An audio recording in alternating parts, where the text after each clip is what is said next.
هذاك الولد ديالي كي شويه المراهقه صعيبه تيرفع صوته على امه. شنو غنقول له يعني؟ اسمع نقول لك واحد القضيه، تعاود ترفع صوتك عليها راه ما غاديش يعجبك الحال، لان هذيك راه مرتي.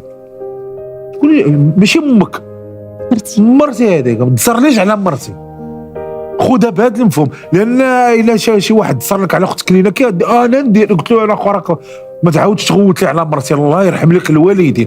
ها الاولى عاد وريتوها امك رضات الوالدين الجنات وكذا كذا. المهم بينت له بان انا راه واعر لا تصرتي لي على مرتي، لا غوتي لي على مرتي، هذا ولدي يعني، باش يفرق بين هذيك مرتي وامه، شي يعرف. باش يرد البال جوج المرات. من جهه راه الام ديالو خصو يحترمها، ولكن من جهه اخرى يدير فيا جوج. انا انا غادي وتصرتي لي على مرتي في الزنقه، قلت لك قال لي لا، قلت له هاك وكان دابا باش نكونوا واقعيين. وفهم الدرس، فهموا والتزم معلوم وشنو